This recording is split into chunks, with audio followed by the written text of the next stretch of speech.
4 different badges, 4 different countries of origin, 4 totally different engineering philosophies. And yet, somehow, Ford, Vauxhall, Peugeot, and Citroën owners in Australia have all lived through the same nightmare. A healthy-sounding engine that just stops.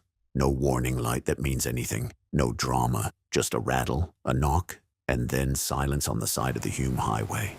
Now here's the thing that should bother you.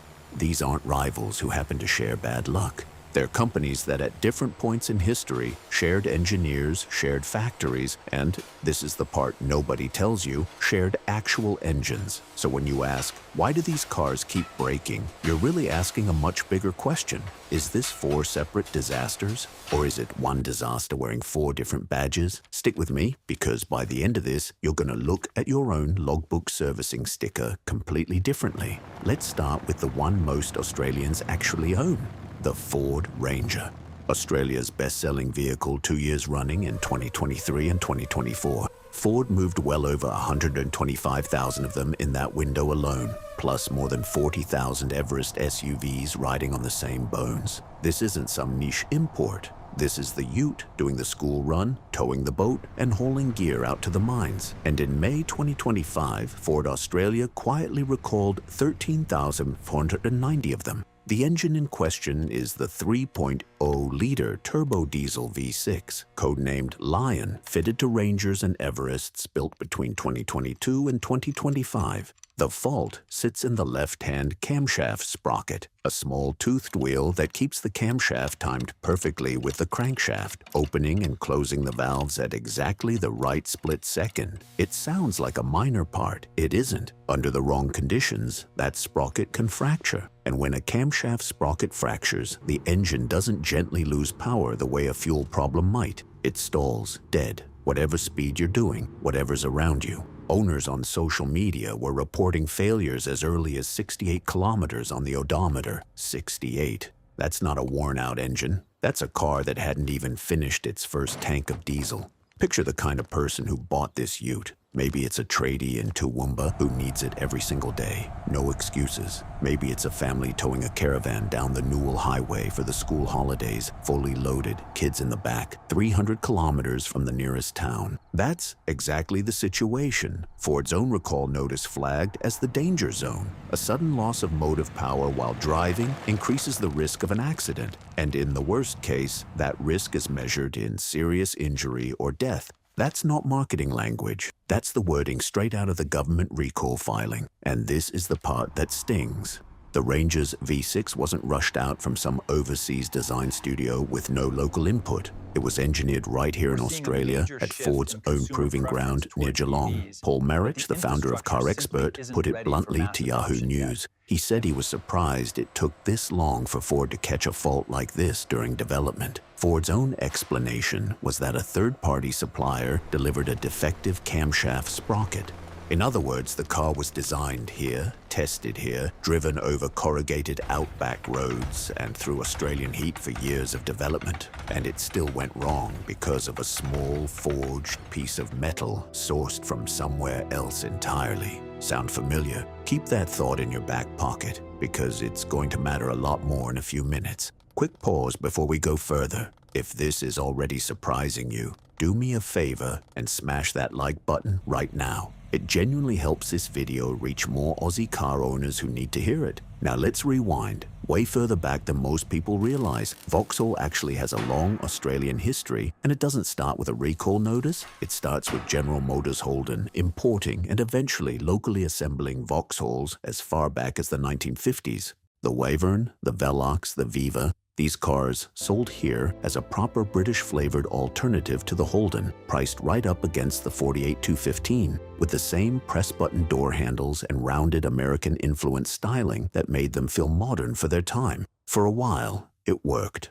Then the local landscape shifted underneath them. The Ford Falcon landed in 1960. The Valiant followed soon after, along with the Holden Premier, the Falcon Futura, and Ford's own compact Fairlane in 1962. Buyers who'd once bought British out of loyalty to the mother country suddenly had faster, cheaper, more modern local options. And Vauxhall's big sedans, alongside Ford's own Zephyr and Zodiac, never really recovered their footing in this market. But sales figures aren't the interesting part of this story. The engineering is. Vauxhalls of that era had a reputation, and not always a good one. They were notorious for rusting from the inside out, sometimes before the paint had even finished fading. But the real skeleton in the closet came a little later, in 1966, when Vauxhall's slant 4 engine became one of the first overhead camshaft inline-4 engines in the world to run a rubber timing belt instead of a metal chain. At the time, that was genuinely groundbreaking engineering. Lighter, quieter, cheaper to produce. It was also, as it turned out, an early preview of exactly the kind of problem that would come back decades later to haunt an entirely different set of European brands, wearing entirely different badges, which brings us to Peugeot and Citroën. Same parent company for most of their modern history, PSA, now folded into the giant Stellantis group alongside Jeep, Fiat, and a dozen other names you wouldn't necessarily connect to a small French hatchback. This is where the story stops being about individual bad luck and starts looking like a pattern. In the mid-2000s, PSA teamed up with BMW, yes, that BMW, to co-develop a new family of small petrol engines, the EP6, badged in some markets as the Prince engine. It wasn't just dropped into Peugeots and Citroëns either. That same engine family ended up under the bonnet of the Mini Cooper because BMW owns Mini, and the two companies were sharing the tooling. High-tech for its era, direct injection, BMW's Valvetronic throttle-free system, twin-scroll turbochargers. It even won International Engine of the Year 8 times between 2007 and 2014. On paper, this was one of the most celebrated small engines in the world. But underneath the trophies, it had a timing chain that couldn't handle its own ambition. PSA redesigned that timing chain 7 separate times over the engine's life, changing the metal, the heat treatment, even the mounting bracket material, all trying to stop it from stretching and eventually snapping inside a running engine. Owners of Peugeot 308s, built before 2011 in particular, got hit hard. Chains wearing prematurely, and in the worst cases, needing an entire replacement engine. Mechanics who deal with these regularly will tell you to budget at least $2,000 if the chain, tensioners, and seals all need replacing at once. And that's assuming you catch it before it actually breaks and takes the pistons and valves down with it. Then PSA did something that should actually worry you if you're cross-shopping European brands in Australia today, not just in a museum sense. They built a new engine, the PureTech 1.2, and gave it what's called a wet belt, a timing belt that runs directly inside the engine oil. Instead of a sealed timing chain or an external rubber belt you can inspect and replace on a schedule. It's cheaper to manufacture and quieter to run than a chain. It's also slowly chewed up by the oil it sits in, and when it starts to disintegrate, the debris gets sucked straight into the oil pump strainer and the variable timing solenoids and starves the whole engine of lubrication from the inside out. There's no dashboard light for your timing belt is dissolving. You just get a rattle, then a knock, then nothing. This is where the story loops back on itself and stops being 4 separate coincidences. That exact PureTech engine wasn't just a Peugeot problem or a Citroën problem. It went into Opel and Vauxhall models too, under that same corporate umbrella. It even ended up in certain Toyota models through a supply agreement between Stellantis and Toyota in Europe. One flawed component, developed once, sitting quietly under 5 completely different badges, sold to 5 completely different sets of buyers who each thought they were choosing a different brand, a different philosophy, a different level of trust. So here's the real cause. The one none of these companies wants printed on a brochure. It's not that Ford forgot how to build a diesel V6 or that French engineers can't design a timing chain. It's that modern car companies don't really build engines in isolation anymore. They share them, badge engineer them, and outsource critical components to whichever supplier wins the contract that quarter. Sometimes across brands that are supposedly fierce rivals on the showroom floor. Sometimes between companies that would never admit in an ad campaign how much of their hardware they actually have in common. When one supplier's part is flawed or one shared engine design has a weak point baked into it from day one, that flaw doesn't stay contained to a single brand. It ripples outward, quietly, wearing a different grille and a different price tag every single time it resurfaces. That's the twist. You weren't looking at 4 separate scandals playing out over 70 years of Australian motoring.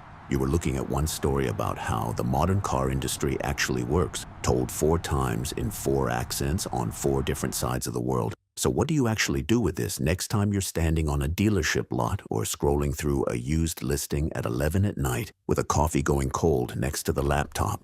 You stop asking, is this a good brand? That question genuinely doesn't mean what it used to mean, not when the badge on the bonnet might have almost nothing to do with what's actually turning over under it. Instead, you ask what engine is physically in that car, who actually built it, and whether every single recall and technical service bulletin tied to it has been actioned, not just the ones that happen to show up as a letter in the mailbox at the right address. You ask whether it's a chain or a belt, and if it's a belt, whether it's the kind you can see and inspect, or the kind sitting hidden inside the oil where nobody's checking it until it's already too late. A full-service history isn't paperwork for paperwork's sake anymore. It's the only real window you get into whether the heart of that car is something to trust for the next 100,000 kilometers or something that's quietly ticking down to a stall on the side of the road at the worst possible moment with the worst possible timing because the badge on the bonnet. These days, it might genuinely be the least reliable part of the whole story. If you've owned one of these, Ranger, Vauxhall, Peugeot, Citroën, and lived through this, drop it in the comments. I want to know how many kilometers you got before it let you down and what it actually cost you to fix. And before you go, hit subscribe and turn on notifications because there's a lot more of the car industry's real story where that came from, and you genuinely won't want to miss the next one.